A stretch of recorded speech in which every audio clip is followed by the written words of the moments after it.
Hello students, आज हम लोग डिवीजन ऑफ इंटीजर्स के बारे में पढ़ेंगे। डिवीजन ऑफ इंटीजर्स में यदि दो लाइक इंटीजर्स होंगे यानी प्लस प्लस होगा या माइनस माइनस होगा तो दोनों केस में क्या होगा, हमारा रिजल्ट प्लस में आएगा, यानी इस केस में भी 8 आ जाएगा और इस केस में भी 8 आ जाएगा। अगर यही हमारा जो होगा अनलाइक इंटीजर्स होगा, सेम एग्जांपल्स में हम देख लेते हैं कि अगर यही हमारा अनलाइक इंटीजर होता है -48/6 अगर होता है तो ये हो जाता है -8।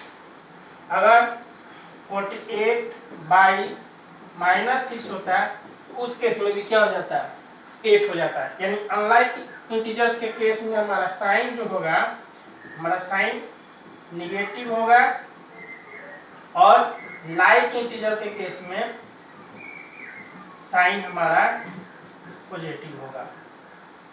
तो समझ गए इसको। अब हम लोग पढ़ेंगे properties of division,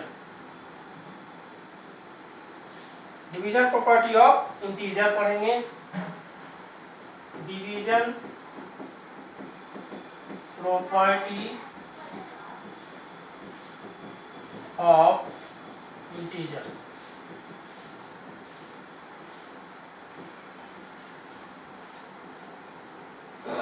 If A and B are integers, then A divide B is not necessarily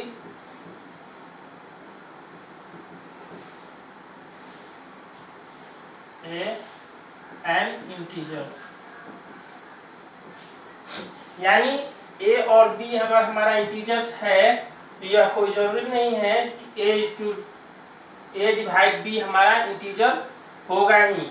जैसे आप देख लीजिए, अगर हमारा 8 है और डिवाइड 2 करते हैं तो ये हमारा 4 आ गया, तो ये इंटीजर है। लेकिन अगर 8 है और उसका डिवाइड अगर 3 करते हैं तो 8/3 आएगा, ये जो कि इंटीजर नहीं है, ये क्या है, फ्रैक्शन है।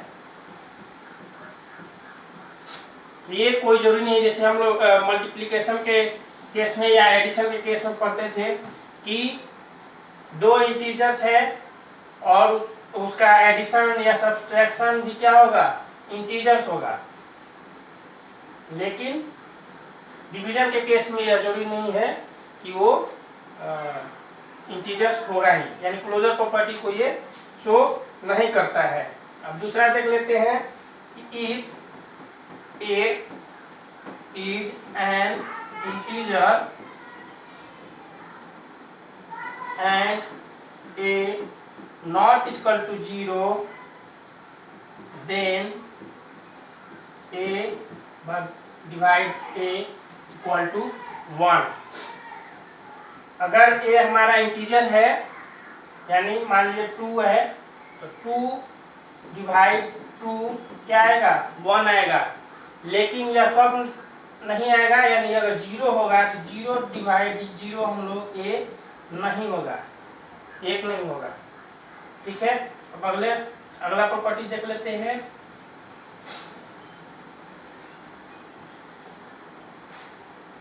If A is an integer, then A divide 1 equal to A। कोई भी इंटीजर्स होगा उसमें हम लोग 1 से डिवाइड करेंगे तो हमको वही इंटीजर मिलेगा। मान लीजिए 5 है तो 5 को डिवाइड कर रहे हैं 1 से तो हमको 5 ही मिलेगा। 6 है तो 6 का डिवीजन 1 से करेंगे तो 6 मिलेगा। यानी कोई भी ये इंटीजर है तो उसको हम लोग 1 से डिवाइड करते हैं तो हमको रिजल्ट वही इंटीजर मिलेगा। अब अगला देख लेते हैं। If A is an integer and a not equal to 0, then 0 divide a equal to 0। यानी ये कोई भी इंटीजर है, उस इंटीजर से 0 में अगर डिवाइड करते हैं तो हमको 0 मिलता है। जैसे हम लोग मल्टीप्लिकेशन में देखते थे कि किसी भी इंटीजर्स में 0 से गुणा करते हैं तो हमको 0 मिलता है, वैसे ही हम लोग देखेंगे कि 0 में किसी भी इंटीजर से डिवाइड करते हैं तो हमको रिजल्ट 0 आता है।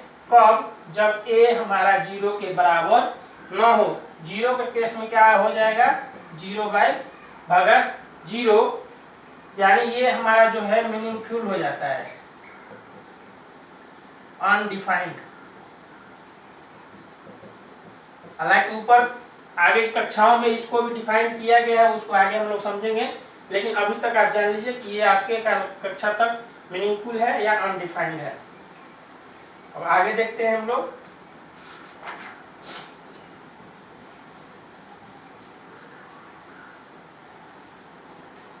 इफ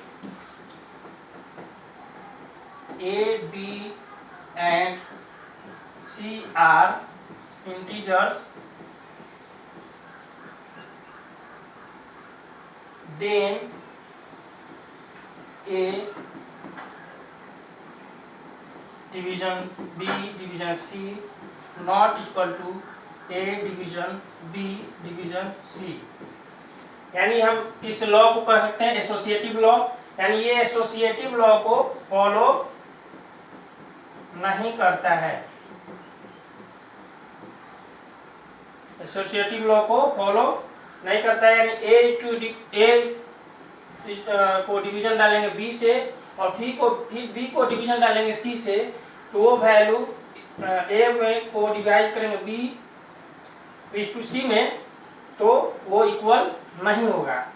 एग्जाम्पल से हम लोग देख लेते हैं। अगर -8 लेते हैं, 4 लेते हैं और -2 लेते हैं, यानी a बराबर -8, b बराबर 4 और c बराबर -2, तो LHS में देख लेते हैं a divide b to c, तो यहाँ a हो जाएगा -8 डिवीजन 4 डिवीजन -2, तो -8 में डिवाइड करेंगे 4 से तो -2 हो जाएगा, उसका डिवाइड करेंगे -2 से, तो ये हमारा रिजल्ट आ जाएगा -2 यानी 1।